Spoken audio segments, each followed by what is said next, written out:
కనకం ఉండి నాకు ఈరోజు అల్లుడు గారితో పెళ్లి ఎందుకు వద్దన్నావో తెలియాల్సిందే, నువ్వు చెప్పి తీరాల్సిందే అని అంటుంది. దానికి సమాధానంగా కావ్య, నాకు చేసుకోవాలనిపిస్తే చేసుకుంటాను, లేకపోతే మానేస్తాను. నా జీవితం నా ఇష్టం అని అంటుంది. ఇక కావ్య అన్న మాటలకైతే రాజైతే ఒకసారిగా షాక్ అవుతాడు.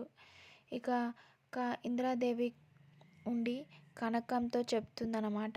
తాను కడుపుతో ఉంది కాబట్టే వద్దు అని అంటుందని. ఇక కనకం కూడా కావ్య కడుపుతో ఒకటి ఉందా అని షాక్ అవుతూ ఉంటుంది. ఇంకా కనకం అయితే ఏడుస్తూ కావ్య దగ్గరకైతే వెళ్తుంది. మనసులో ఇంత బాధ పెట్టుకొని కడుపులో బిడ్డని ఎలా మోయగలుగుతున్నావే అని అంటుంది. ఇక ఆ మాటలైతే వినడానికి రుద్రానైతే అక్కడికైతే వస్తుంది. ఇక ఇక కనకం ఉండి అన్న ఆ మాటకి కావ్య అయితే వచ్చి హగ్ చేసుకొని ఏడుస్తూ ఉంటుంది. ఇక ఇద్దరు అయితే బాధపడుతూ ఉంటారు.